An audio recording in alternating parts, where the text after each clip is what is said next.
Assalamualaikum warahmatullahi wabarakatuh. Selamat berjumpa lagi dengan Pak Alfu. Apa kabar anak-anakku sekalian? Sudah lama kita tidak bertemu dan sekarang kita bertemu dalam situasi yang berbeda dan kita masih dalam suasana wabah pandemi. Oleh karena itu kita belajar jarak jauh. Kemarin kita sudah belajar di kelas 8 dan sekarang kita sudah naik ke kelas 9. Mudah-mudahan kamu bisa mengikutinya dengan sebaik-baiknya. Pada pelajaran fikih kali ini di kelas 9, saya minta kalian coba buka buku LKS-nya yang sudah diberikan. Di kelas 9 kita fikih belajar tentang muamalah. Salah satunya bentuk yang kita lakukan adalah pelajaran tentang penyembelihan, baik itu namanya korban ataupun akikah. Pas kebetulan sedikit lagi kita akan memasuki hari raya Idul Adha. Yang pertama tentang penyembelihan. Dalam Islam tidak sembarangan kita memakan binatang. Binatang-binatang darat, al-an'am itu harus diproses terlebih dahulu dengan cara penyembelihan. Nah, apa penyembelihan itu? Penyembelihan itu adalah menurut bahasa artinya memotong untuk menghilangkan nyawa. Jadi kalau kambing, sapi, ayam baru bisa dimakan setelah dipotong, ya, untuk menghilangkan nyawa. Jadi menghilangkan nyawanya dengan cara dipotong. Sedangkan menurut istilah penyembelihan itu binatang itu adalah menghilangkan nyawa binatang yang halal dimakan dengan menggunakan alat penyembelihan. Jadi menghilangkan nyawa dengan menggunakan alat penyembelihan. Alat penyembelihannya tidak sembarangan. Alat penyembelihan yang tajam. Seperti apa? Pisau, parang, golok, atau alat yang lain yang menjadi benda alat pemotong. Tidak boleh memotong dengan tulang, tidak boleh juga memotong dengan kuku. Nah gitu. Jadi menghilangkan nyawa binatang dengan cara menggunakan alat-alat yang tajam seperti pisau, parang, golok, dan lain sebagainya. Jadi dalam Islam penyembelihan binatang ini tidak sama dengan mematikan atau membunuh binatang. Yang termasuk mematikan misalnya dengan cara dipukul, dengan cara dicekek, atau dengan menggunakan senjata tajam, atau disiram dengan air panas, dibakar dan sebagainya. Itu menghilangkan nyawa, tetapi tidak termasuk kategori melakukan penyembelihan. Penyembelihan itu mempergunakan alat yang tajam yang tadi sudah kita sebutkan. Kemudian syarat binatang yang disembelih. Pertama, binatang yang disembelih itu harus halal. Tidak boleh binatang yang haram disembelih. Ya, kalaupun disembelih tidak boleh dimakan. Jadi binatang yang disyaratkan disembelih itu halal. Halal zatnya ataupun cara memperolehnya. Misalnya kambing, halal. Zatnya memang jelas halal. Tapi kalau memperolehnya dengan cara mencuri, maka itu juga jadi tidak halal. Kemudian binatang tersebut masih dalam keadaan hidup. Binatang yang mati bukan hasil penyembelihan sama saja dengan bangkai. Jadi ada binatang mati belum disembelih, itu tidak dikategorikan termasuk binatang yang boleh disembelih karena dia sudah jadi bangkai. Syarat-syarat alat penyembelihan. 1. Alatnya harus tajam. Kedua, tidak tumpul dan tidak runcing dengan ukuran standar. Kemudian terbuat dari besi, baja atau sejenisnya. Yang keempat, syaratnya bukan gigi, tulang atau kuku. Jadi nggak boleh kita menyembelih menggunakan gigi, digigit, atau menggunakan tulang seperti manusia purba zaman dulu, atau menggunakan kuku. Kan ada orang kukunya tajam, kemudian saking tajamnya bisa untuk mematikan binatang. Itu tidak bisa dikatakan penyembelihan karena menggunakan kuku, tulang atau gigi tidak diperbolehkan. sebagaimana hadis Rasulullah Shallallahu Alaihi Wasallam. Bismillahirrahmanirrahim. Coba lihat bukunya. Man anharodama wa dzukirasmullahi alaihi fakul laisa sinna wazupuro wa saukhbirakum anhu ammasinu fa azmu wa ammazupru pamuda habasyahu. Rawahul Bukhari. Artinya apa saja dapat mengalirkan darah dan disebut nama Allah, maka boleh kamu makan. Bukan gigi dan kuku, dan akan diberitahukan kepada kalian tentangnya.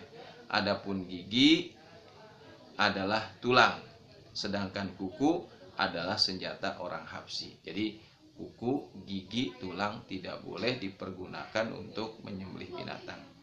Syarat orang yang menyembelih harus beragama Islam, sebagaimana surat Al-Maidah ayat 5, Al-yauma uhilla lakumut thayyibat wa ta'amul ladzina utul kitaba hillul lakum wa ta'amukum hillul lakum. Silakan baca artinya. Jadi syarat orang yang menyembelih itu harus orang Islam.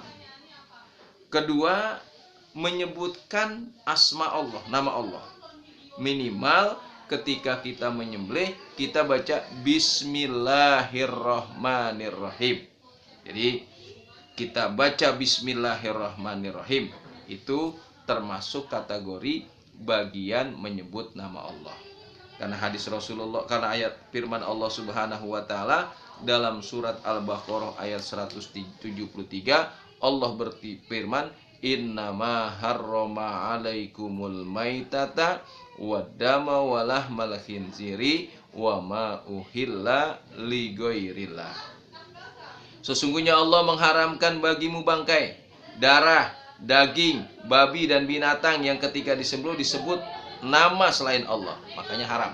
Oleh karena itu, menyebut asma Allah minimal dengan membaca bismillah itu menjadi syarat dalam penyembelihan binatang. Yang ketiga, orang yang menyembelih itu berakal sehat. Jadi orang gila tidak boleh.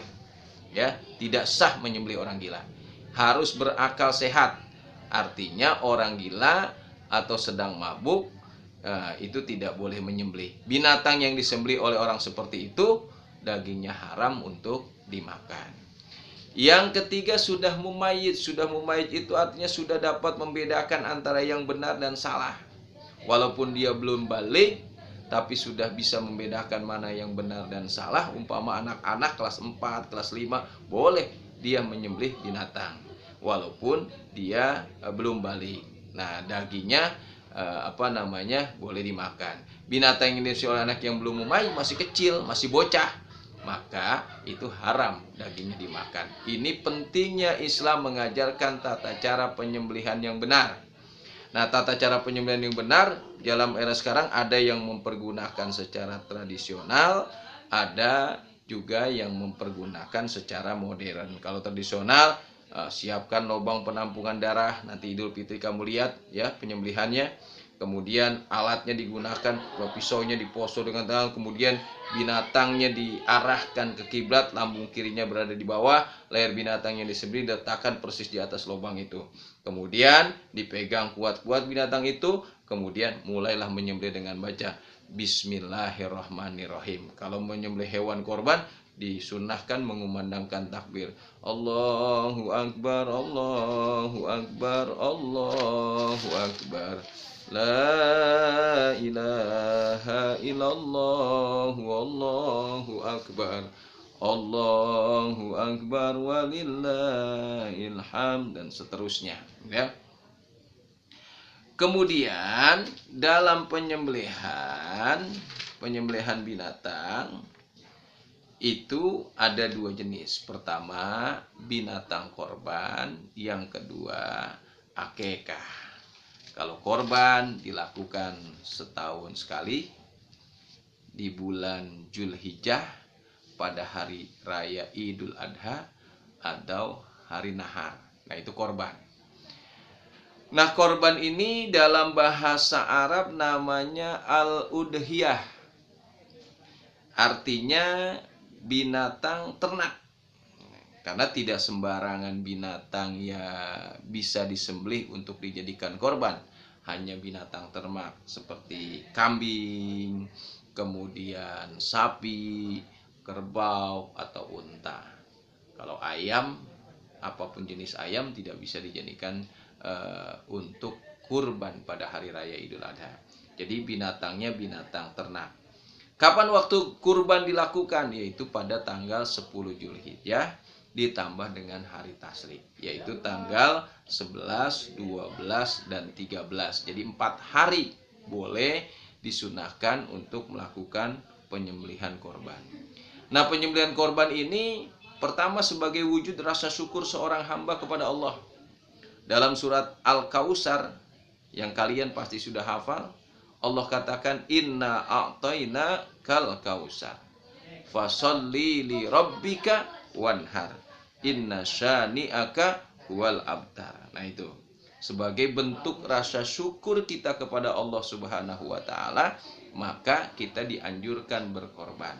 Oleh karena itu, siapa saja yang diberikan oleh Allah Subhanahu wa taala kelebihan rizki, diberikan keluasan rizki, dianjurkan untuk berkorban pada hari raya Idul Adha atau hari nahar.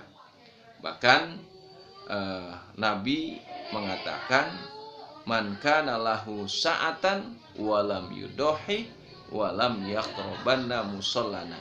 Siapa yang diberikan keluasan rezeki pada hari raya Idul Adha dan hari tasyrik, tapi dia tidak mau berkorban, kata Nabi, walam yuqarribana musallana, jangan dekat-dekat tempatku. Artinya apa? Tidak diakui menjadi umat Rasulullah SAW. Bagaimana hukumnya korban? Hukum korban itu adalah hukumnya sunnah, tapi bisa berubah jadi wajib kalau dia bernazar. Saya nazar, kalau saya lulus dari MTS Nurul Falah, saya mau korban nanti pada hari raya Idul Adha. Sudah jatuh kata, maka kurbannya korban wajib karena dia kurbannya kurban nazar. Ya. Oleh karena itu, kurban yang dilakukan penyembelihan pada bulan Zulhijjah tanggal 10 dan hari tasyrik 4 hari ini, selain bentuk rasa syukur seorang hamba kepada Allah, ini juga untuk menapaktilasi bagaimana ketaatan, keikhlasan, kesabaran Nabiullah Ibrahim alaihissalam dan putranya Ismail ketika mendapatkan perintah dari Allah.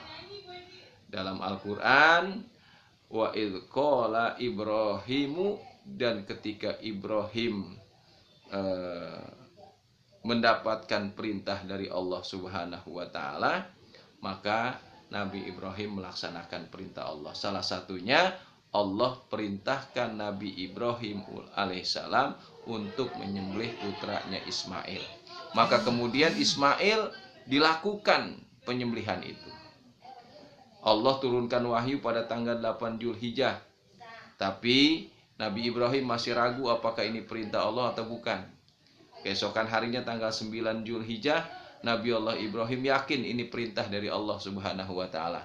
Kemudian oleh Nabi Ibrahim dilaksanakanlah penyembelihan itu pada tanggal 10.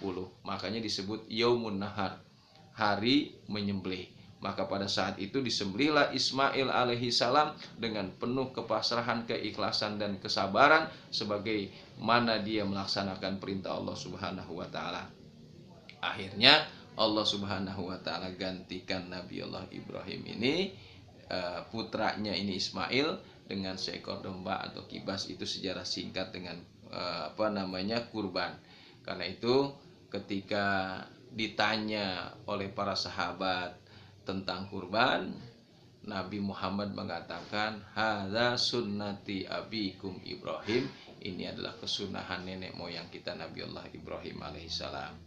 Waktu penyembelihan tanggal 10 Zulhijjah ditambah hari tasyrik tanggal 11 dan 12 13 Zulhijjah. Jadi 4 hari waktu pelaksanaan penyembelihan hewan kurban. Bagaimana cara membagikan dagingnya? Tidak boleh dimakan sendiri. Dibagi menjadi 3, sepertiga untuk fakir miskin, sepertiga lagi dikembalikan untuk yang korban. Jadi yang korban boleh makan daging korban. sepertiga lagi diberikan kepada kerabat dan orang-orang terdekat. Jadi korban boleh dimakan kecuali korbannya korban nazar. Kalau dia korbannya korban nazar, maka itu tidak boleh orang yang berkorban memakan daging korban. Kemudian yang disunahkan dalam berkorban, pertama membaca selawat, kedua membaca takbir, disembelih sendiri. Kalau kita bisa menyembelih, sunnah menyembelih sendiri. Nah, kemudian ketika menyembelih membaca doa. Apa doanya? Allahumma taqabbal min Muhammad wa ali Muhammad wa min ummati Sayyidina Muhammad. Itu bacaan ketika kita menyembelih hewan korban. Itulah pelajaran kita tentang korban pada hari raya Idul Adha. Oleh karena itu, sebagai tugas saya harapkan kalian mengerjakan halaman 15 tentang jawablah pertanyaan-pertanyaan ini jawablah pertanyaan-pertanyaan di bawah ini dengan tepat dan benar. Itu silakan diisi, kemudian nanti tugasnya diserahkan di awal bulan sebagai sebuah penilaian.